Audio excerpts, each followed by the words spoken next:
اللہ کی راہ میں, اللہ کی محبت میں ٹائم ویسٹ کرنا ہی کیا ہے, اور تھک جانا ہی منزل ہے. اللہ یہی تو چاہتا ہے مجھے پانے کے لیے تھک جاؤ, تو بس تھک جاؤ تو آخرت میں مل جاؤں گا, دنیا میں تو نہیں ملتا میں کسی کو, تو آخرت میں مل جاؤں گا میں تمہیں. تو اس میں بتا رہا تھا کہ ذکر کو آج ہمارے پڑھے لکھے طبقے نے, کوئی بچہ اگر صبح بیٹھ کے 100 دفعہ تسبیح پڑھ رہا ہو, اوپر پیچھے سے آگے تھپڑ لگائے گا, مگر ٹائم ویسٹ کر رہا ہے, تجھے انڈے لینے کے لیے بھیجا تھا میں نے, تو کچھ پڑھ لے.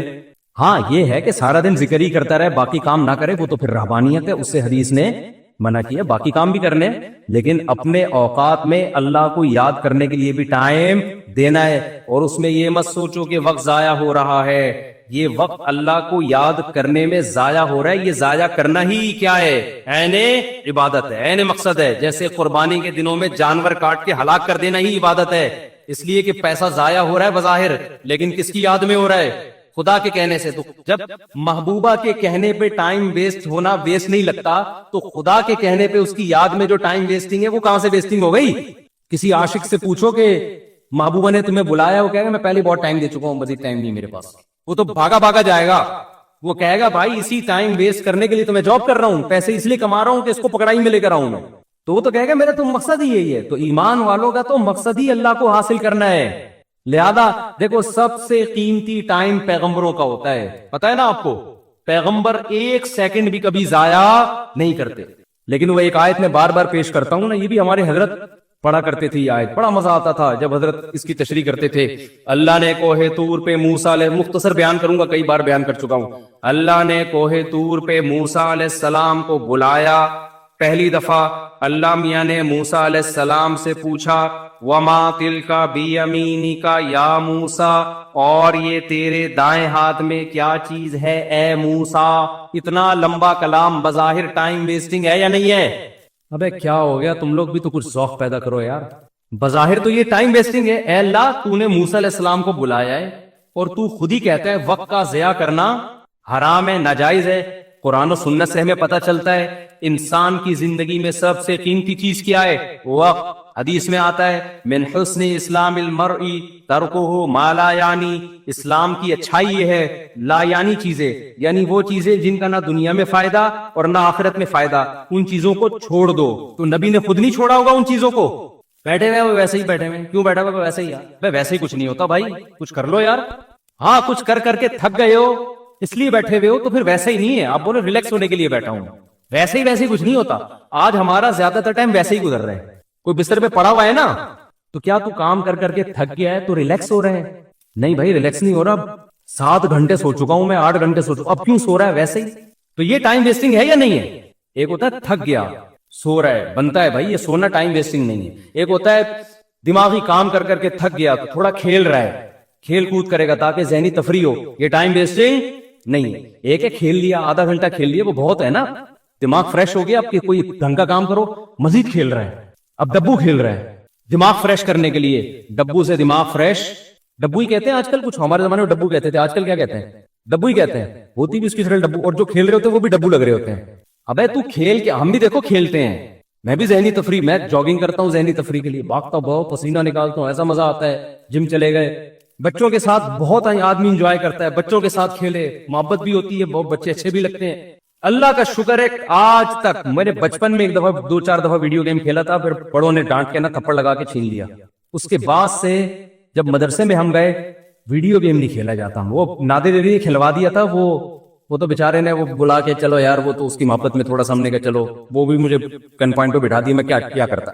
پھر اس کا دیکھ کر ڈھکن جب ہی کھلے گا جب یہ کھولو گے, تو وہ تو میرا ٹائم ویسٹنگ, کھانا کھانا تھا میں نے. لیکن نارملی اس قدر مجھے یہ چیز زہر لگتی ہے کہ یار آپ باقاعدہ ارادہ کر کے ٹائم ضائع کر رہے ہو, جبکہ آپ کو پتا ہے کہ یہ ٹائم قیامت تک میری زندگی میں دوبارہ نہیں ملے گا. کیسے کھیل رہے ہوتے ہیں ویڈیو گیم یار, کیسے کھیل رہے ہو؟ 1-1 گھنٹہ لگے ہوئے اسکور بنا کے, کیا مل رہا ہے تمہیں اسکور بنا کے؟ پیسے بھی مل رہے ہو نا, تو آدمی کہے یار چلو ٹھیک ہے. اول تو اس میں جو پیسے مل رہے ہوتے ہیں وہ جوا ہوتا ہے, وہ تو ویسے ہی حرام ہے. لیکن پیسے کمانے کے لیے بھی وہ کام کرو نا جس میں قوم کو فائدہ ہو. یہ پیسے ایسے ہیں جیسے گٹکا بیچ کے پیسے مل رہے ہیں. آپ پیسہ تو مل رہا ہے لیکن قوم کو کیا دے رہے ہو, گٹکے دے رہے ہو.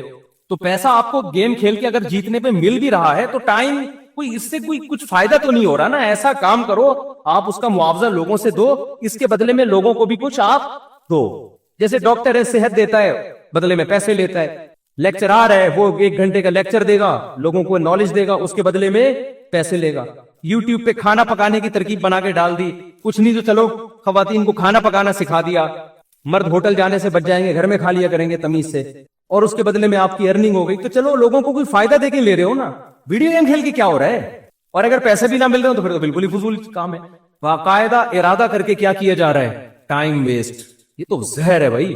میں نے ارطغرل کے بڑے فضائل سنے تھے. ارطغرل میں یوں ہر آدمی لوگوں کے تہجد, میں نے کہا ہم بھی دیکھتے ہیں کیا ہو رہا ہے ارطغرل میں نا. مجھے بتایا بھی اس میں بے حیائی نہیں ہے. میں نے گھر والوں کے ساتھ بیٹھ کے 5 منٹ دیکھا ہے, اس کے بعد مجھ سے دیکھا, میں نے کہا یار یہ کتاب پڑھ لے آدمی زیادہ اچھا, بہت ٹائم ویسٹ. میں نہیں کہہ رہا جنہوں نے دیکھا وہ کوئی صحیح کیا غلط کیا, وہ مفتیوں سے فتویٰ لے لیں, لیکن ٹائم ویسٹنگ ہونے میں تو بھائی ہسٹری پڑھ لو یار اتنی دیر میں. بہت ٹائم ویسٹ ہوتا ہے بھائی, بہت ٹائم. کیسے آپ ارادہ کر کے, ایک ہوتا ہے نا خود بخود ٹائم ویسٹ ہو گیا, آپ پلاننگ کر رہے تھے, کچھ سمجھ میں نہیں آیا, پڑے ہوئے ہیں تو سمجھ میں نہیں آ رہا اس لیے ٹائم ویسٹ ہو رہا ہے. ایک ہو رہا ہے کہ آپ باقاعدہ ارادہ کر کے کیا کرو, ٹائم ویسٹ. میں کہتا ہوں دوستوں کے ساتھ بیٹھ کے گپے مار لینا, یہ ٹائم ویسٹ بھی, یہ بھی ٹائم ویسٹنگ ہے. اس میں پھر بھی کچھ نہ کچھ نالج مل جاتی ہے آدمی کو, گپ شپ میں ہی پتہ چل جاتا ہے, کچھ سیاسی تبصرے پتہ چل جاتے ہیں, کچھ اور معلوماتی گپے جب لگ رہی ہوتی ہیں 2-4 کام کی باتیں بھی آ جاتی ہیں اس میں. ارے ابے تبے لڑکے لونڈے لپاڑے بیٹھے ہوتے ہیں نا گٹر کے ڈھکن پہ, ٹائم تو وہ بھی ویسٹ کر رہے ہیں, اس میں بھی کچھ نہ کچھ معاشرے کا ہی پتہ چل جاتا ہے نا, پبلک اس کی کون کی بھاگ کے کہاں گئی ہے, ٹھیک ہے نا. یہ ویسے تو غلط نالج ہے, لیکن اس سے یہ تو پتہ چلتا ہے معاشرے میں کیا ہو رہا ہے. بھاگ رہے ہیں لوگ, نہیں بھاگ رہے, یعنی ایک مثال دے رہا ہوں. تو کچھ معاشرے کی سوسائٹی کی نالج ہوتی ہے, انسان کو سوسائٹی کو گائیڈ کرنے میں آسانی ہو جاتی ہے, کیونکہ جو گٹر کے ڈھکن پہ نہیں بیٹھے گا اس کو کیا پتا کہ ہو کیا رہا ہے. سمجھ رہے ہو. آج ایک مولانا صاحب نے مجھے کہا کہ یہ شرن جائز نہیں. میں نے کہا کیوں کہہ رہے اس میں عورتوں سے مشابہت. میں نے کہا کہاں سے مشابہت ہے, پورا ناظم آباد میں ایسے بال رکھے ہوئے, وہ کوئی لمبے بالوں پہ اعتراض کر رہے تھے کہ عورتوں سے مشابہت. میں نے کہا بھائی مرد بہت زیادہ بڑے لمبے بال رکھتے ہیں, آپ کون سی دنیا میں رہتے ہو. ایک مولانا صاحب مجھے کہنے لگے کہ اس پہ فتویٰ دیں کہ محبت کی شادی جائز نہیں ہے. میں نے کہا کیوں کہہ رہی ہیں, ناکام ہوتی ہے. میں نے کہا حضرت آپ پتہ نہیں کس دنیا میں ہیں. ونس اپون اے ٹائم کہ ماں باپ پکڑ کے شادی کر دیا کرتے تھے, اب شادیاں 99% محبت ہی کی ہو رہی ہیں. یہ فتویٰ مارکیٹ میں چلنے والا, وہ پہلے ہوتا تھا کہ بچہ جب سے پیدا ہوا نظر جھکی ہوئی ہے اس کی, اس نے دیکھا ہی نہیں کسی کو. ابا نے کہا کہ وہاں تیری شادی کر رہا ہوں میں, بچہ شرم سے بھاگ گیا. لڑکے کی بات کر رہا ہوں, لڑکیوں میں تو اور شرم ہوتی, شرم سے بھاگ گیا. اس کو تو محبت تھی نہیں نا, ابا نے شادی کرا دی اور کامیاب لائف گزار. میں نے کہا یہ ونس اپون اے ٹائم اب سیٹنگوں سے ہو رہی ہے. اگر آپ شادیوں کو ہی غلط قرار دے دو گے تو لوگ کہیں گے یار محبت کا ایک رزلٹ صحیح نکل رہا تھا شادی, وہ رزلٹ بھی مفتی صاحب نے کیا کر دیا, حرام. تو خالی محبتیں رہ جائیں گی, شادی مارکیٹ سے کیا ہوگی. تو ہم نہیں کہہ رہے محبتیں کریں پہلے, لیکن ایک مثال ہے کہ اس محبت کا ایک شادی کی صورت میں اچھا رزلٹ نکل رہا تھا. اب وہ رزلٹ پہ آپ پابندی لگا رہے ہو. محبتوں پہ کسی کا باپ بھی پابندی لگا سکتا ہے اس زمانے میں. سمجھ میں آ رہی ہے بات. وہ اتنی ہو رہی ہیں, کو ایجوکیشن سسٹم ہے, وہاں لڑکی آپ کے ساتھ بیٹھی ہوئی ہے, یہ جتنی بھی نظر جھکائے پڑ جاتی ہے نا انسان کی, پھر پسند آئے گی. تو اسلام نے بھی راستہ دیا بھائی تو شادی کر لے.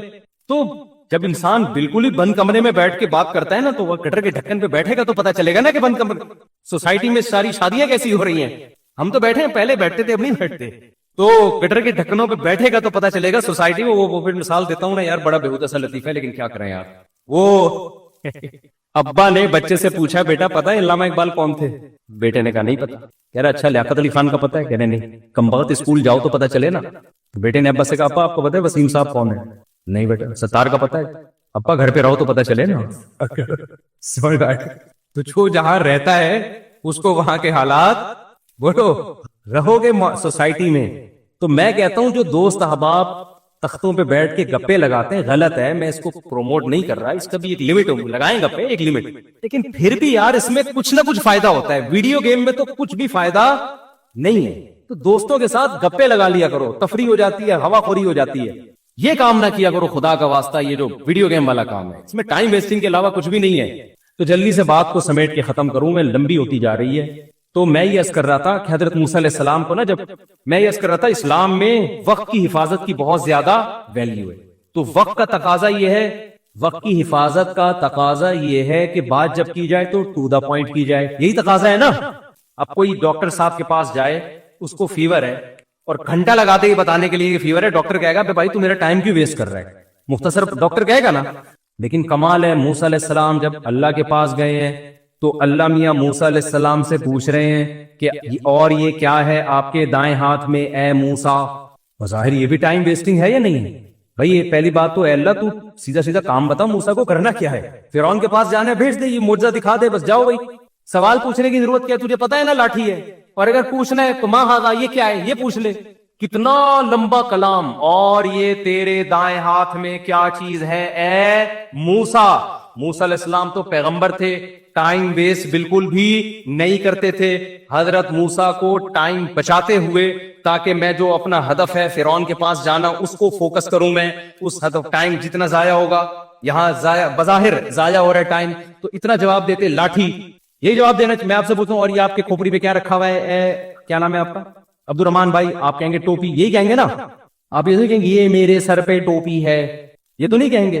تو موسیٰ علیہ السلام نے ٹائم بچانے کی کوشش نہیں کی، موسیٰ علیہ السلام نے اس سے بھی لمبا جواب دیا۔ قال ہی عصایا، موسیٰ نے کہا یہ میری لاٹھی ہے۔ اللہ نے یہ نہیں پوچھا تھا کس کی لاٹھی ہے، اللہ نے پوچھا تھا اور یہ تیرے دائیں ہاتھ میں کیا چیز ہے اے موسیٰ؟ حالانکہ اے موسیٰ کہنے کی بھی ضرورت نہیں ہے، بات موسیٰ سے ہی ہو رہی ہے۔ اتنا لمبا کلام، اور موسیٰ جواب میں اس سے بھی لمبا کلام، یہ میری لاٹھی ہے۔ اللہ کو غصہ نہیں آیا؟ تو بھائی میں نے صرف جو ٹو دا پوائنٹ بات کرو، میں نے پوچھا یہ کیا ہے، میں نے یہ نہیں پوچھا کس کی ہے۔ ڈاکٹر صاحب کو آپ بتا رہے ہیں کہ میری طبیعت خراب ہے، ڈاکٹر پوچھ رہے کہ آپ کو کیا ہے، آپ کہیں مجھے بخار ہے، گھر میں میری بیگم کو ملیریا ہے، میری پھپھو لانڈی میں ہے، ان کو ان کے کڈنی میں سٹون ہے، میرے چچا امریکہ میں ہے، وہ کووڈ میں مبتلا ہوئے ہیں۔ ڈاکٹر کو غصہ آئے گا نا، بھائی میں نے تمہارے بارے میں جو پوچھا ہے ٹو دا پوائنٹ وہ جواب دو، پورا خاندان کیوں میرے سامنے لا کے بٹھا دیا تم نے؟ غصہ آئے گا نا۔ لیکن جب آئے گا جب ڈاکٹر کو آپ سے محبت نہیں ہو، اگر ڈاکٹر کی آپ معشوقہ ہو، معذرت کے ساتھ مثال تو کوئی بھی دی جا سکتی، اگر آپ ڈاکٹر کی معشوقہ ہو اور ڈاکٹر آپ سے ملنے کے لیے بڑے عرصے سے اس نے کلینک کھولی ہی آپ کو پھنسانے کے لیے کہ اس محلے میں کلینک کھولتا ہوں، ہو سکتا ہے کسی دن اس بہانے آ جائے، پھر ڈاکٹر کہے گا اپنی خالہ کے بارے میں بھی رپورٹ پیش کرو، اپنی پھپھو کے بارے میں بھی رپورٹ پیش کرو، اور اپنے ماموں کے بارے میں بھی تفصیل سے بتاؤ، جتنی ڈیٹیل بتا سکتی ہو بتاؤ، پھر میں اپنی پھپھو کے بارے میں بتاؤں گا تمہیں۔ آئی بات سمجھے؟ ہم پھپھو کھیلیں گے آپس میں، پورا خاندان جب تک ختم نہیں ہوگا نا ڈاکٹر خاموش نہیں ہوگا۔ ڈاکٹر کہے گا علاج مقصود نہیں ہے، یہ کلینک تو آپ کو پھنسانے کے لیے کھولی ہم نے، مقصد ہی یہاں ٹائم ویسٹنگ ہے، صحیح ہے نا؟ آپ سے بات کرنا ہی کیا ہے، مقصود ہے۔ تو ایک انسانوں کی محبت ہوتی ہے جو مردار ہے، جو ختم ہونے والی ہے۔ دنیا میں کتنے لیلا مجنون آئے، آج قبر میں کیڑے ان کو کھا رہے ہیں۔ کہیں کیے کیوں؟ کہیں کا وہ مجنون نے کوشش کی کہ لیلا کی قبر میں جا کے وزٹ کر کے آؤں، وہ سب سڑ گئے، مر گئے۔ اور ایک محبت کس سے ہوتی ہے بھائی؟ اللہ سے ہوتی ہے۔ محبت میں لمبا کلام کر رہے ہیں، یہاں ٹائم ویسٹ کرنا ہی کیا ہے، مقصود ہے۔ اور موسیٰ علیہ السلام کی محبت کو شے آ گئی اور کہہ رہے ہیں ہیا عصایا، یہ میری لاٹھی ہے، اتوکئ علیہا۔ کوئی لبرل آدمی بیٹھا ہوا ہوتا، سائنٹسٹ وہاں پہ پڑھا لکھا، وہ ٹائم کیلکولیٹ کر رہا ہوتا، اتنی دیر میں موسیٰ علیہ السلام اتنی چیزیں ایجاد کر سکتے تھے قوم کی خدمت، اتنے غریبوں کو کھانا کھلا سکتے تھے۔ یہ کیسے نبی ہے معاذ اللہ ہے بھائی؟ یہ کیا قوم کے قائد بنیں گے؟ یہ کیا قیادت کریں گے؟ یہ لوگوں کو ٹائم بچانے کی ترغیب کیسے دیں گے؟ ان سے تو سوال پوچھا گیا یہ کیا ہے، جواب میں پوری رپورٹ پیش کر دی انہوں نے، اتنا لمبا کلام۔ لیکن موسیٰ کے سامنے کوئی لبرل ایسی بات کرے تو موسیٰ علیہ السلام کہیں گے کمبخت، تیرے دل میں اس خدا کی محبت نہیں ہے، ذرا اس رب کی محبت کی چنگاری پیدا کر لے تو بھی تو ایسے ہی ٹائم ویسٹ کرے گا۔ اور یہ ٹائم ویسٹ نہیں ہے، یہ کائنات بنی ہی خدا کی محبت پیدا کرنے کے لیے، تو یہ تو ساری چیزیں اللہ نے اس لیے بنائی ہیں، تو یہی تو مقصد ہے۔ بلکہ موسیٰ کو جب بھیجا نا اللہ نے فرعون کے پاس، تو موسیٰ علیہ السلام کہیں گے اللہ نہ بھیج، یہی کوہ طور پہ ہی مجھے بٹھا لے۔ وہ تو اللہ نے آرڈر دے دیا تھا فرعون کے پاس جاؤ، تو چلے گئے، ورنہ دل موسیٰ علیہ السلام کا جانے کا نہیں چاہ رہا تھا، بس یہی دل چاہ رہا تھا اللہ سے ہی ہم کلام ہوتا رہوں، میں اللہ سے ہی باتیں کرتا رہوں۔ تو قال ہی عصایا، اب وہاں کوئی لبرل بیٹھا ہوا ہے، سائنٹسٹ بیٹھا ہوا ہے، تو موسیٰ علیہ السلام پر اعتراض کر، موسیٰ علیہ السلام کیا کہہ رہے ہیں، ہی عصایا، یہ میری لاٹھی ہے، اتوکئ علیہا، اس پہ میں ٹیک بھی لگاتا ہوں، واہش بہا علی غنمی، درختوں کے پتے جھاڑ کر اپنی بکریوں کو پتے بھی کھلاتا ہوں، ولی فیہا مآرب اخری، اور اے اللہ بہت سارے اور بھی کام ہیں، پرمیشن دے تو پوری رپورٹ پیش کر دوں تیرے سامنے۔ سمجھتے ہو کہ نہیں سمجھتے؟ تو یہ ہے ذکر اللہ کا فلسفہ، اس لیے صبح و شام کچھ اللہ اللہ بھی ہمیں کرنا چاہیے۔ کوئی بات نہیں ٹائم ویسٹ ہو رہا ہے، دل لگے نہ لگے، لا الہ الا اللہ، کوئی عبادت کے لائق نہیں ہے سوائے اللہ کے، لہ الملک وحدہ لا شریک لہ، اکیلا ہے، اس کے ساتھ کوئی شریک نہیں ہے، لہ الملک، اسی کے لیے بادشاہی ہے، وَلَهُ الْحَمْدُ، قابل تعریف صرف وہی ذات ہے، یحیی، جس کو چاہتا ہے زندگی دیتا ہے، مردوں کے زندہ پیدا کر دیتا ہے نا، انڈے سے چوزا نکال دیتا ہے، مردہ چیز تھی، وَيُمِيتُ، جس کو چاہتا ہے موت دے دیتا ہے۔ مائیکل جیکسن نے پورا زور لگا دیا 100 سال زندہ رہنے کا، اللہ نے چاہا 50 سال کے بعد ڈاکٹروں کے پینل کے بیچ میں سویا ہے، صبح پولیس بھی اس کو نہیں اٹھا سکی۔ اتنے بڑے بڑے تصرفات کس نے اپنے ہاتھ میں رکھے ہیں؟ اللہ نے۔ کتنے میڈیکل سائنس نے ترقی کر لی، پھر بھی ڈاکٹر بھی مر جاتے ہیں، اور کوئی ضروری نہیں کہ پوری عمر 50 سال میں مر جاتے ہیں، 40 سال میں مر جاتے ہیں۔ ایسے تصرف والا جس کو چاہتا ہے زندگی دیتا ہے، جس کو چاہتا ہے موت دے، جب چاہتا ہے۔ وَهُوَ حَيٌّ لَا يَمُوتُ، خود زندہ رہتا ہے، لا يموت، اس پر کبھی موت نہیں آئے گی۔ وَهُوَ عَلَى كُلِّ شَيْءٍ قَدِيرٌ، اے اللہ ایک ایک جملے میں کیا تیری تعریف کروں، بس کمپلیٹ یہ ہے کہ عَلَى كُلِّ شَيْءٍ قَدِيرٌ، جو چاہتا ہے کر گزرتا ہے۔ کتنا مزیدار کلمہ ہے یا نہیں ہے؟ تو 100 دفعہ پڑھ لو صبح۔ شیطان کیا کرے گا؟ یہاں دل نہیں لگ رہا، یہ بڑا پرابلم ہوتا ہے۔ شیطان کہتے تیرا دھیان نہیں بٹ رہا، مزہ نہیں آ رہا، چھوڑ دو مزے کو یار۔ ہم نے بڑے بزرگوں سے سنا ہے کہ اگر اللہ کے ذکر میں دل نہ لگ رہا ہو نا تو ٹینشن نہ لیا کرو، یہ سوچا کرو زبان تو اللہ کو یاد کر رہی ہے نا، یہ بھی بہت بڑی فضیلت ہے۔ زبان یاد کر رہی ہے کافی ہے، دل بھی انشاءاللہ ایک نہ ایک دن لگ جائے، نہ بھی لگے تو عین منزل ہے، تھکن سے چور ہو جانا۔ کیا خیال ہے؟ نہ لگے دل یار۔ میں نے قصہ سنایا نا، ہمارے کلاس فیلو تھے مدرسے میں، وہ جیسے ہی نماز کے لیے کھڑے ہوتے نیند آ جاتی ہوں، وہ بےچارے بڑے بیزار کہ یار ویسے ٹھیک رہتا ہوں نماز کے لیے کھڑے ہو، تو سجدے میں جاتے ہم اونیاں مار کے اٹھاتے تھے نماز میں نا، اٹھ جا بھائی اگلا سجدہ آنے والا ہے۔ وہ بہت تنگ آ گئے نا، انہوں نے حضرت کو لکھ کے دیا، حضرت نے کہا کہ کوئی بات نہیں یار، آپ جان کے تو نہیں سو رہے نا، اللہ کو یہی ادا پسند ہے کہ نیند آ رہی ہے، دل نہیں لگ رہا، پھر بھی کیا کر رہے ہیں؟ میرے حکم پر عمل۔ مزوں کی زندگی جنت میں ہے، یہاں نماز میں مزہ آ جائے اچھی بات ہے، ذکر میں مزہ آ جائے یہ تو زیادہ اچھی بات ہے، مزہ نہیں آ رہا کوئی بات نہیں، زبان سے کرتے رہو چاہے مزہ نہ بھی آئے، آخرت میں اللہ ذکر کی لذت انشاءاللہ دے دے گا۔ قرآن میں آتا ہے کہ جنتی اللہ کا ذکر کریں گے لذت حاصل کرنے کے لیے، کیونکہ وہاں تو ان کو وہ مزہ آئے گا جو موسیٰ علیہ السلام کو اللہ سے بات چیت میں مزہ آ رہا۔ تو جنتیوں کو اللہ کا نام لینے میں جنت میں ذکر کا کوئی ثواب نہیں ہے، یہاں ثواب ہے، وہاں کوئی ثواب نہیں ہے۔ کیوں؟ وہاں جنتیوں کو مزہ اس کام میں آ رہا ہوگا، اللہ کو یاد کرنے میں، اللہ کی حمد و ثنا کرنے میں، تو اس لیے ذکر میں مزہ آئے نہ آئے کر لیا کرو، ہمت کر کے عادت ڈالو اس کی، کہ اپنے بارے میں یہ وہم ہو جاتا ہے کہ میں کیا ہوں؟ نیک۔ اور یہ وہم اس لیے ہو رہا ہے کہ میں نے نبی کے نام پہ آج تک کوئی دعوت مس نہیں کی، میں کتنا نیک ہوں۔ کیا خیال ہے؟ جب مجھے کنڈوں پہ بلایا گیا میں کنڈے کھانے گیا، میں نے آج تک نبی کے نام پہ کوئی کھانا مس نہیں کی۔ جب مجھے تیجے پہ بلایا گیا سب سے پہلے میں گیا ہوں، اور مرحوم کے نام پہ میں نے 8 لیگ پیس کھائے ہیں، لاتیں کھائی ہیں، لاتیں۔ ہمارے ایک دوست جو ہے نا مرغی کی لیگ پیس کو لاتوں سے تعبیر کرتے، ابھی ہمارا سفر تھا نا تو ان کو لیگ پیس چاہیے ہوتے تھے، وہ مرغی کی لیگ پیس بڑے شوق سے کھاتے ہیں، تو مجھے کہنے لگا یار مجھے لاتیں چاہیے۔ خیریت؟ تو وہاں ہوٹل پہ جا کے بھی بھائی 4 لاتیں لے آؤ۔ ہم نے کہا ایسا نہ ہو کوئی لاتیں مارنا شروع کر دے یہاں پہ، تو نبی کے نام پہ مرغی کے لیگ پیس، چیسٹ اور بکروں کے پٹ بہت شوق سے چانپیں کھائی جاتی ہیں، تو وہم ہو جاتا ہے کہ میں کیا ہوں؟ نیک۔ انسان جب کسی دوسرے کے منہ سے اپنی تعریف سنتا ہے اسے 100% یقین بھی ہو کہ یہ غلط بول رہا ہے، لیکن اسے یہ وہم ہونے لگتا ہے کہ یہ سچ بول رہا ہے، واقعی میں تو ایسا ہوں۔ لوگوں کی تعریفیں لوگوں کے منہ سے سن کے کبھی کسی خوش فہمی میں مبتلا نہ ہو، انسان اپنے عیبوں سے غافل ہو جاتا ہے۔ حضرت حکیم الامہ مولانا اشرف علی تھانوی رحمہ اللہ تعالی بڑی خاندانی بات فرمایا کرتے تھے، فرماتے تھے کہ اگر کوئی شخص مجھ سے ملنے کے لیے آتا ہے جو میرا مرید نہ ہو، جو مجھ سے اصلاح نہ کروانا چاہتا ہو، اس میں 99 برائیاں ہوں اور ایک خوبی ہو، تو میری نظر اس کی ایک خوبی کی طرف ہوتی ہے، 99 برائیوں کی طرف نہیں ہوتی۔ جو چاہتے ہیں کہ مجھ سے اپنی اصلاح کروائیں، پہلے تو پیر و مرشد بنایا جاتا تھا اپنی برائیوں کو ٹھیک کروانے کے لیے، اب یہ چیز مارکیٹ سے کیا ہو گئی ہے؟ شارٹ۔ آپ کسی کو سمجھتے ہیں نا، کسی سے عقیدت ہے، مثال کے طور پر مجھ سے عقیدت ہے، آپ آئے حضرت جی کوئی ہمارے اندر خامی ہو بتایا کریں پلیز، میں بتانا شروع کرتا ہوں ایک دم لال پیلا نیلا ہونا شروع ہو جائے گا، آپ کو کس نے کہا کہ میں ایسا ہوں، ایک دم غصہ آنا شروع ہو جائے گا۔ ڈاکٹر کے سامنے غصہ نہیں آتا، ڈاکٹر کہے گا آپ کا جگر صحیح کام نہیں کر رہا, آپ کے پھیپڑے مسئلہ, کبھی نہیں غصہ آئے گا, ڈاکٹر صاحب چیک کریں, اچھی طرح چیک کریں, ٹیسٹ کروا, ٹیسٹ لکھ کے دے دیں, میں آغا خان سے ٹیسٹ کروا لیتا ہوں. لیکن روحانی بیماریوں کا سنتے ہی کیا آ جاتا ہے, باپ بتائے گا اپنے بیٹے کو, بیٹا تمہارے اندر یہ خامی, تو جواب دینا شروع کر دے گا. اپنی خامیاں سننے کا تحمل جس کے اندر پیدا ہو گیا تو سمجھو بس اس کی اصلاح ہو گئی ہے.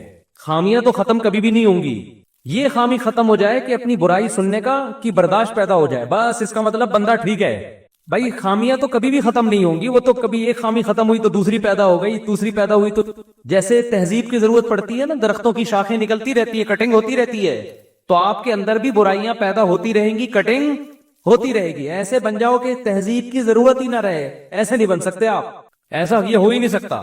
جو آدمی کہتا ہے میں بہت صحیح ہوں, میری کوئی غلطی نہ بتائے, یا اس کو غلطی بتا رہے, غصہ آ رہا ہے, اس کا مطلب یہ تو ٹھیک ہے ہی نہیں, یہ ٹھیک ہی نہیں ہے. غصہ آنے لگتا ہے, اور خاص طور پہ جب کوئی بڑا سمجھا رہا ہو, باپ اولاد کو سمجھا رہا ہے, اولاد کو غصہ آنا شروع ہو گیا, تو پہلے تو اس کے تکبر کا علاج کراؤ. پہلے اس کا کس کا علاج ہوگا؟ تکبر کا, بعد میں باقی چیزیں. پہلے تو باپ بولے بیٹا تو پہلے نا یہ چیز ٹھیک کر لے کہ تو سننے کا برداشت کی طاقت پیدا کر اپنے اندر. شوہر بیوی کو کوئی غلطی سمجھا رہے تو بھڑکنا شروع ہو جائے, تو وہ غلطی اتنی بڑی غلطی نہیں ہے یہ بھڑکنا. اسی طرح عورت اپنے میاں کو اگر ایک کچھ چیز بتا رہی ہے کہ آپ یہ تھوڑی سی یہ چیز اپنے اندر چینج کر لیں, اور ایک دم غصہ آ جاتا ہے, تو یہ جو ایک دم غصہ آنا ہے یہ زیادہ بڑا فالٹ ہے اس غلطی کی نسبت جو آپ کے اندر ہے, کیونکہ یہ فالٹ شیطان میں تھا.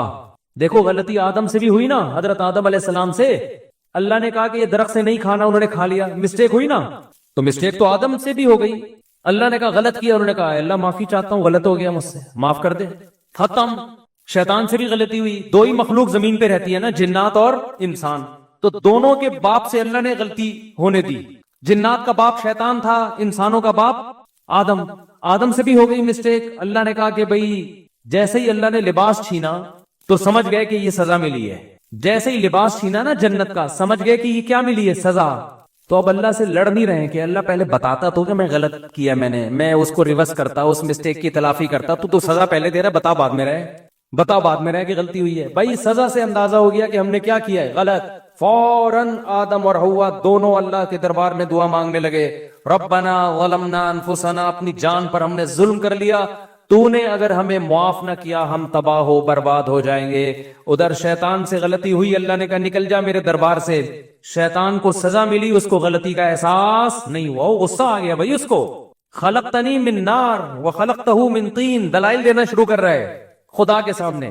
تو بڑوں کے سامنے زیادہ دلائل نہ دیا کریں. باپ ڈانٹ رہے سن لو بھائی, ماں ڈانٹ رہی ہے نہیں, زیادہ نہیں بحث کریں. استاذ اگر کوئی بات سمجھا رہا ہے آپ اپنے شاگرد کو, بحث نہیں کرو, سن لو آرام سے تمیز سے, اچھا سر آئندہ خیال کریں گے. آج ڈیبیٹ جو ہے نا, ڈیبیٹ, بحث مباحثہ, اس کو کانفیڈنس کی علامت سمجھا جاتا ہے کہ بڑا کانفیڈنٹ ہے یہ آدمی. تو غلطی کو مان لینا, اس سے انسان کا مقام کم نہیں ہوتا بلکہ بڑھتا, اس سے برداشت پیدا ہوتی ہے. دیکھو اللہ نے جتنے بھی دنیا میں قائد پیدا کیے ہیں ان سے ایسے کام کروائے ہیں کہ ان میں برداشت پیدا ہو, برداشت پیدا ہو. تمام پیغمبروں سے بکریاں چروائی گئی ہیں. آپ سوچو یار, پیغمبر کا مقام دیکھو, اور ان سے کام کیا لیا جا رہا ہے, بکریوں کے ریوڑ ان کے حوالے کیے جا رہے ہیں. موسیٰ کلیم اللہ کیا کم مقام تھا, موسیٰ کلیم اللہ کوہ طور پہ بلا کے اللہ ہم کلام ہو رہے, کام کیا لیا جا رہا ہے, 10 سال بکریاں چراؤ ہے بھائی. اتنے بڑے پیغمبر, ادھر فرعون سے کام کیا لیا جا رہا ہے, مصر کی بادشاہت اور روب دبدبا جلال, کیونکہ اللہ نے اس کو لیڈر نہیں بنانا تھا, اس کو بچپن سے حکومت مل گئی, چاپلوسی کرنے والے لوگ مل گئے, تعریفیں کرنے والے لوگ مل گئے, ہر بات میں یسر جیسر کرنے والے مل گئے بچپن سے. موسیٰ کلیم اللہ ٹینشنوں میں جوان ہوئے, پریشانیوں میں, ملک بدر ہو گئے. ملک بدر ہونے کے بعد بکریاں چرا رہے ہیں, کیونکہ بکری کمزور ہے, غصہ بہت آتا ہے, اس پہ آپ غصہ جاری کر نہیں سکتے, مار کھائے گی مر جائے گی, کچھ بگاڑ نہیں سکتا انسان. جب نبی نے صلی اللہ علیہ وسلم نے فرمایا کہ ہر پیغمبر نے بکریاں چرائی ہیں, تو صحابہ نے پوچھا یا رسول اللہ کہ آپ نے بھی فرمایا ہاں میں بھی اجرت پہ بکریاں چرایا کرتا تھا. سید الانبیاء سے اللہ نے کیا چروائی ہیں, بولو, بکریاں. اس میں 2 فائدے ہیں, ایک برداشت, دوسری تواضع. بکریاں چرانے والے میں تکبر نہیں ہوتا. جنہوں نے لیڈر بننا ہوتا ہے ان کے اندر اگر تکبر ہے تو وہ اپنی پوں پھاں میں ہی لگے رہیں گے, وہ قوم کے کسی کام کے نہیں ہوں گے. سمجھتے نہیں ہو بات کو, میرا خیال ہے وہ پوں پھاں میں لگا رہے گا. تو دل میں عجب ختم ہو جائے، بس بات کو سمیٹ رہا ہوں، خود پسندی، میں بس ہر وقت آدمی کیا کرتا رہے، میں ہوں، لوگوں سے تعریفیں سنتا رہے اپنی بیٹھ کے. تو ان پہ علماء نے الگ الگ بحث کی ہے، خود پسندی کیسے ختم ہوتی ہے، حسد کیسے ختم ہوتی ہے، کیسے ختم ہوتا ہے حسد، اور تکبر کیسے ختم ہوتا ہے. لیکن علماء کہتے ہیں، کیونکہ یہ صوفیہ کرام کا ٹاپک ہے نا، تو اس کو تصوف میں زیادہ اٹھائے کہ ایک چیز اگر اپنے اندر پیدا کر لو، ایک بیماری سے کا علاج کر لو، تو یہ سارے انڈے بچے خود ہی ختم ہو جائیں گے. وہ ہے دل سے دنیا کی محبت نکال دو، اللہ کی پیدا کر دو، بس یہ سارے انڈے بچے کیا ہو جائیں گے. جب آپ کے دل میں اللہ کی محبت، اللہ کو تلاش کرنے کی چاہت، تو کسی کی دولت دیکھ کر آپ کو جیلسی ویسے ہی نہیں ہوگی، کیونکہ وہ آپ کا محبوب ہے ہی نہیں. جیلسی جب ہوتی ہے جب محبوبہ آپ کی اور کسی اور کی گود میں جا کے بیٹھ جائے، کسی اور کے ساتھ سیلفیاں لے رہی ہے، ٹیٹیں کسی اور کے ساتھ مار رہی ہے، تو آپ جلو گے نا. لیکن اگر وہ آپ کی دھتکاری بھی ہے، محبوبہ ہی نہیں ہے، بھاڑ میں جائے جہاں مرضی جا کے بیٹھے، تکلیف ہوگی آپ کو. بھائی دل کے ارماں آنسوؤں میں اس وقت بہتے ہیں جب ان کے بچے آپ کو ماموں کہتے ہیں. ہر ایک کے بچے آپ کو ماموں کہیں، اس سے آپ کو تکلیف نہیں ہوتی. جب ان کے بچے آپ کو ماموں، جس سے آپ کی سیٹنگ تھی، سیٹنگ آپ کی تھی، شادی اس کی کہیں اور ہو گئی، یہ ایک دھچکا لگا، یار یہ کیا ہو گیا، میری نہیں ہوئی. پہلا دھچکا یہ کہ میری نہیں ہوئی، ریجیکٹ، اس پہ غم ہوتا ہے، اس کے ابا نے انکار کر دیا. پھر جب اطلاع ملتی ہے کہیں اور منگنی ہو گئی ہے، دوسرا دھچکا لگتا ہے کہ نہیں لگتا. پھر جس دن بارات آتی ہے اور دلہن رخصت ہو کے جاتی ہے، ایک اور دھچکا لگتا ہے، بے اب تو نکاح بھی ہو گیا، رخصتی بھی ہو گئی. پھر جب اطلاع ملتی ہے بچہ ہو گیا، کیسا جلے گا کہ نہیں جلے گا. اور جب بچہ بڑا ہو کر آپ کو بولے گا ماموں ہے بھائی، یہ کہ کمبخت، ساتھ غیروں کے میری قبر پہ آتے کیوں ہو، تم جلاتے نہیں مجھ کو تو جلاتے کیوں. جلانے کا مطلب زندگی دینا. شاعر جو ہے نا، محبوبہ کے غم میں مر گیا، قبر میں چلا گیا، محبوبہ قبر پہ زیارت کے لیے آ رہی ہے، آئی بھی اپنے بھائی کے ساتھ. تو وہ کہتا ہے کمبخت تو مجھے زندگی نہیں دے سکتی، جلا نہیں سکتی، تو کسی اور کے ساتھ آ کے تپا کیوں رہی ہے مجھے تو. یعنی قبر پہ تو کم از کم اکیلے آ جائے نا ملنے کے لیے، قبر پہ بھی بھائی کے ساتھ نہیں، یا میرے اپنے عاشق کے ساتھ آ رہی ہے جس میں جل رہا ہوں. یعنی تیری سیٹنگ کہیں اور ہو گئی تھی، تو اس بندے کے ساتھ آ رہی ہے میری قبر پہ. ساتھ غیروں کے میری قبر پہ آتے کیوں ہو، تم جلاتے نہیں مجھ کو تو جلاتے کیوں ہو. تو جب جلے گا نا، جب محبوبہ آئے گی ولن کے ساتھ اس کی قبر پہ، کیا خیال ہے، پھر جلے گا یہ. تو جب وہ آپ کی محبوبہ ہی نہیں ہے میرے بھائی، تو پھر کسی کے ساتھ بیٹھے آپ کو اس سے تکلیف نہیں، آپ کے ریجیکٹڈ ہے، وہ پسند نہیں کیا آپ نے اس کو. تو دنیا اگر ریجیکٹڈ مال بن جائے آپ کا، دل سے نکل گئی محبت، گاڑیوں کی، بنگلوں کی، دولت کی، اور اللہ کی محبت آ گئی اس کی جگہ، تو پھر یہ دولت کسی کے پاس دیکھ کر آپ کو جیلسی، بولو حسد ہی نہیں ہوگا، پیدا ہی نہیں ہوگا. حسد کے جو کیڑے مکوڑے ہیں، یہ اللہ کی محبت ایسا اسپرے ہے کہ یہ حسد کے جراثیم کو نگل جائے گی آپ کے لیے، کہ یہ کوئی بڑی چیز ہے ہی نہیں. اور عجب، خود پسندی بھی ختم ہو جائے گی. اس لیے کہ انسان کو جس سے محبت ہوتی ہے نا، وہ چاہتا ہے مجھے ہر قیمت پہ محبوب چاہیے. تو محبوب اگر تعریف کرے گا تو خوش ہوگا، محبوب کے علاوہ لوگوں کی تعریفوں کو لفٹ نہیں کراتا، اس کی نظر میں اس کی ویلیو نہیں رہتی ہے. وقت ہو گیا ہے کافی زیادہ، ورنہ اس پہ میں ہر چیز پہ مثالیں دے کے بات سمجھاتا. خلاصہ یہی نکلا کہ اللہ کی محبت پیدا کر لی جائے، اور وہ جب تک نہیں ہوگی جب تک دنیا کی نکلے گی نہیں. یہ دونوں محبتیں ایک دل میں جمع ہو نہیں سکتی، اور دنیا کی جب نکلے گی اس کا ایک فارمولہ ہے، ایک طریقہ ہے. ہر وقت یہ دماغ میں مسلط کریں کہ یہ مسافر خانہ ہے، رہنے کی جگہ نہیں ہے. قبرستان جایا کریں نا، حدیث میں آتے، جا کے دیکھا کرو یہ کیسے پڑے ہوئے. جب جائے نا کسی شاپنگ مال میں، ہو زبردست مالدار لوگ آئے ہوئے ہیں شاپنگ کرنے کے لیے، غریب کو بڑی حسرت ہوتی ہے، یار ایک یہ لگژری لائف اسٹائل ہے، ایک ہمارا جھونپڑا ہے. تو یار شاپنگ مال سے نکل کے سیدھا جاؤ قبرستان. یہ سارے شاپنگ مال والے کہاں جائیں گے؟ لیٹے ہوئے ہوں گے قبروں کے اندر، بڑے بڑے تھے. اس میں آپ ڈیفنس کے قبرستان چلے جاؤ اگر آپ کو رنگی ٹاؤن کا اچھا نہیں لگ رہا. ڈیفنس کے قبرستان جاؤ، کلفٹن کے قبرستان جاؤ، آپ کو لگے گا بھائی اورنگی ٹاؤن کے قبرستان میں اور ڈیفنس کے قبرستان میں اوپر سے تو فرق ہے، اندر سے کوئی فرق.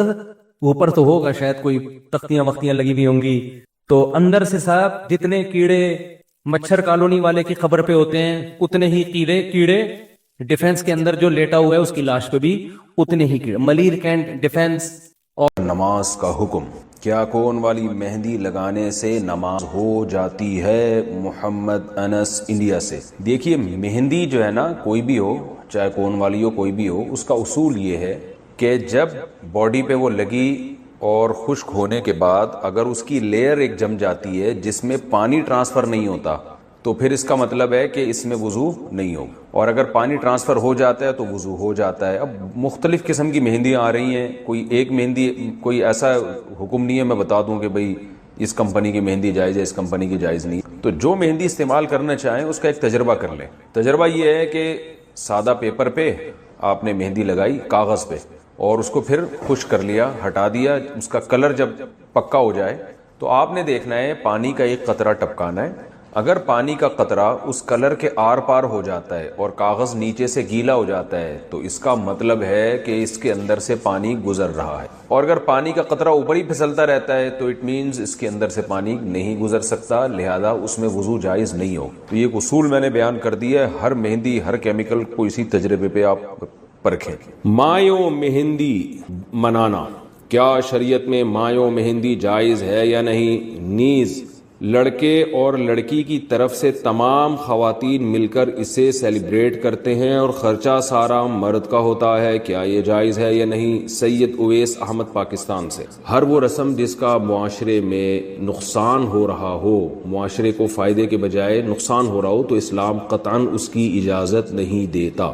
مایو مہندی میں بہت سارے نقصانات ہیں۔ ایک نقصان اس کی وجہ سے نکاح بہت مشکل ہو گیا ہے۔ ظاہر ہے جب ایک معاشرے میں ایک رواج ہوگا تو جو لوگ یہ مایو مہندی نہیں کریں گے لوگ ان کو کنجوسی کے تانے دیں گے، واہ بھائی واہ یہ کیسی شادی ہو رہی ہے، پتہ ہی نہیں چل رہا کہ شادی ہو رہی ہے کہ میت ہو رہی ہے۔ تو انسان نہ چاہتے ہوئے بھی شو بازی کے چکر میں پیسے خرچ کرتا ہے، حالانکہ اس کی پتلون میں اتنے پیسے ہوتے نہیں۔ تو پہلا نقصان کیا ہوا اس کا کہ ایک چیز یعنی ایسی ہے جس کی وجہ سے نکاح مشکل ہو رہا ہے، اور نکاح ظاہر ہے جب مشکل ہوگا تو زنا آسان ہو جائے گا۔ تو اس لیے مایو مہندی کی اسلام بالکل بھی حوصلہ افزائی نہیں کرے گا، کیونکہ نکاح کو اسلام نے آسان بنایا۔ دوسری بات، اس میں اسراف ہوتا ہے۔ جب ایک چیز بے موقع ہے تو پیسہ کتنی مشکل سے انسان کماتا ہے، درجنوں جگہیں ہیں جہاں انسان کو خرچ کرنا چاہیے، وہ اچھی اچھی جگہوں سے ہٹا کر مایو مہندیوں کی فضول رسموں میں اڑا دیتا ہے۔ 2-4 دن کا ہلا گلا ہوتا ہے اور ختم، اور لوگ بھول جاتے ہیں کہ کیا ہوا تھا۔ تو اس میں اسراف کا بھی گناہ ملتا ہے، تبذیر کا بھی گناہ ملتا ہے۔ اسراف کہتے ہیں اپنی آمدن سے زیادہ خرچ کرنا، تبذیر کہتے ہیں بے موقع خرچ کرنا۔ تیسرا فساد اس میں ہوتا ہے بے حیائی اور بےہودگی کا۔ ظاہر ہے مایو مہندی مردوں میں تو نہیں ہوتی، نہ صرف عورتوں میں ہوتی ہے، مس گیدرنگ ہوتی ہے، اس میں جو طوفان بدتمیزی ہے وہ بھی سب کو پتہ ہی ہے، اس کو بھی بتانے کی ضرورت نہیں ہے۔ اور چوتھی بات یہ کہ اسلام نے ہمیں نکاح کا ایک خاص طریقہ بتایا ہے، تو اگر یہ کام ہندو کریں، مایو مہندی عیسائی کریں تو سمجھ میں آتا ہے۔ آپ کے مذہب نے تو آپ کو گائیڈ کیا ہے کہ کیسے نکاح کرنا ہے، اس میں یہ بتا دیا ہے کہ دعوت بھی کب ہوگی۔ تو اسلام نے بتایا ہے کہ بھئی دعوت جو ہوگی نا رخصتی کے بعد، مرد ولیمے کی دعوت کرے گا، اس پہ پیسے خرچ کرے وہ۔ تو جب اسلام نے ہمیں بتا دیا ہے کہ کہاں خرچ کرنا ہے کہاں نہیں کرنا، تو ہمارے پاس اسلام کی گائیڈنس موجود ہے، لہذا نکاح ہم نے کرنا ہے تو سنت طریقے پر۔ اور سنت طریقہ کیا ہے کہ نکاح ہو جائے مسجد میں یا کہیں بھی کسی مجمع میں، اور مرد کی طرف سے چند افراد اس کی مائیں بہنیں وغیرہ جا کے دلہن کو لے آئیں، رخصتی کے بعد اگلے دن مرد دھوم دھام سے ولیمہ کرے، اس میں بس مس گیدرنگ نہ ہو، پھر اپنی استطاعت کے مطابق لوگوں کو کھلائے پلائے اور اس کو سیلیبریٹ بھی کریں۔ تو جو اسلام نے ایک طریقہ بتایا یہ طریقہ اس طریقے سے بھی ہٹ کر ہے۔ تو ان وجوہات کی بیس پر اس عمل کو قطعاً اس کی اجازت نہیں دی جا سکتی اور یہ عمل ناجائز ہے۔ التمش حسین، بہار، انڈیا سے۔ کوئی بھی لڑکی یا عورت اپنا سر کھول کے وضو کر سکتی ہے یا نہیں؟ وضو ہوگا یا نہیں؟ سر کے بالوں پر باپ یا بھائی کی نظر پڑتی ہو تو اس بارے میں بتائیں۔ دیکھیں، سر کے بالوں کا پردہ اپنے محرم رشتوں سے نہیں ہے۔ جو بھی محرم رشتے ہیں باپ بھائی، ان سے عورت کے لیے پردہ فرض نہیں ہے، غیر محرم سے پردہ فرض ہے۔ تو بھائی باپ وغیرہ کے سامنے سر کے بال کھولے جا سکتے ہیں، لیکن افضل یہی ہے کہ نہ کھولے جائیں۔ عام طور پر اچھے خاندانوں میں جن میں حیا زیادہ ہے، عام طور پر ان کی خواتین سر پہ چادر ہی رکھتی ہیں، تو لیکن لازم نہیں ہے۔ تو اس لیے چہرہ یعنی سر کھول کے ان کے سامنے وضو کرنے میں کوئی حرج نہیں ہے۔ عورت کے لیے گھر میں سر کھلا رکھنے کا حکم۔ بنت عبداللہ، اتر پردیش، انڈیا سے۔ اتر پردیش یو پی، جہاں ہمارے باپ دادا بھی یو پی سے ہی آئے ہیں، سنسار پور سے۔ تو یو پی سے انہوں نے پوچھا، یو پی سے جب کسی کا فون آتا ہے نا تو وہ جو اردو بولتے ہیں مجھے بڑی اچھی لگتی ہے، کیونکہ مجھے اپنے والد اور دادا یاد آتے ہیں اس میں۔